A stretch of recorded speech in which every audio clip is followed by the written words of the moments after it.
Hello বন্ধুরা, আপনারা সবাই কেমন আছেন? আশা করি আপনারা সবাই ভালো আছেন। বন্ধুরা, আজ আমি দেখাবো মটন কাটলেট। এখানে খাসির মাংস নিয়েছি, আর পেঁয়াজ নিয়েছি, ধনিয়া পাতা, পুদিনা পাতা আর কাঁচা লঙ্কা।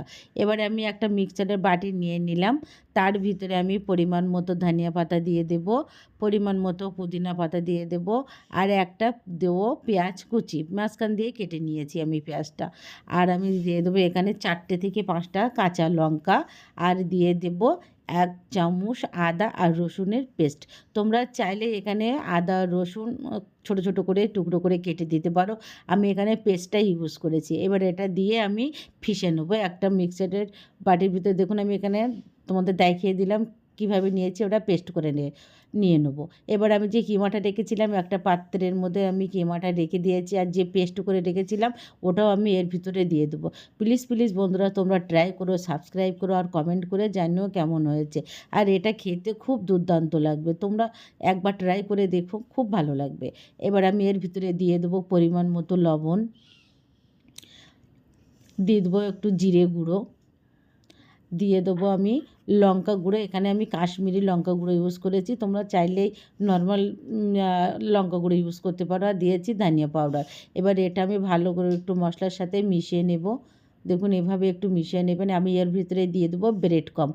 2টো ব্রেড আমি মিক্সার মেশিনে এটা পিষে নিয়ে ব্রেড ক্রাম্ব তৈরি করে নিয়েছি। এমনি কিনতেও পাওয়া যায়, কিন্তু কেনার চেয়ে আমি ঘরে তৈরি করে নিলাম। আর একটু দিয়ে দিয়েছি উপর থেকে তেল। এবার তোমরা এখানে ঘি বা বাটার দিতে পারো, আমি এখানে তেল দিয়ে দিয়েছি। এবার এটা পুরো ভালো করে আমি মিশিয়ে নেব। দেখুন কি সুন্দরভাবে আমার মেশানো হয়ে গেছে।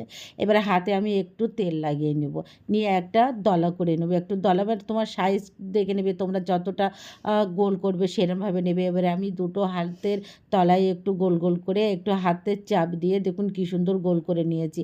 আমার কাবাব রেডি হয়ে গেছে।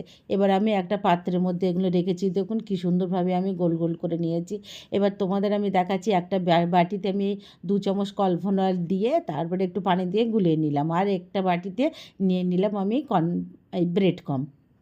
এবার আমি একটা কাটলেট ব্রেড ক্রাম্বের ভিতরে ওটা পরে দেবো। তোমাদের দেখো ভিডিওটা, আমি একটু কর্নফ্লাওয়ারের মধ্যে ডুবিয়ে নিলাম, নিয়ে ব্রেড ক্রাম্বের মধ্যে দিয়ে সেটা হাতের সাহায্যে একটু চেপে চেপে পুরো কাটলেটের শেপ দিয়ে নিলাম, দেখুন এভাবে। আর অন্যদিকে আমি একটা পাত্র বসিয়ে দিয়েছি, তাতে আমি সাদা তেল দিয়ে দিয়েছি। তোমরা চাইলে ঘি দিয়েও করতে পারো। এবার আমার সাদা তেলটা গরম হয়ে গেছে, আমি এক এক করে কাটলেটগুলো দিয়ে দিলাম। দেখুন কি সুন্দর দেখতে লাগছে সাদা সাদা। এবার কাটলেটগুলো আমি একটা খুন্তির সাহায্যে উল্টে দিলাম, উল্টে পাল্টে একটু লাল লাল করে ভেজে নিতে হবে। দেখুন কি সুন্দরভাবে ভাজা হয়ে গেছে। বেশি লাল করবে না, তাহলে খেতে একটু তেতো তেতো হয়ে যাবে। অল্প ব্রাউন ব্রাউন হয়ে যাবে, তখন তোমরা নামিয়ে নেবে। দেখুন এইভাবে তোমাদের আমি দেখিয়ে দিচ্ছি কি সুন্দর দেখতে লাগছে। প্লিজ প্লিজ বন্ধুরা, তোমরা ট্রাই করো আর সাবস্ক্রাইব করো, কমেন্ট করে জানিও কেমন হয়েছে। Thank you.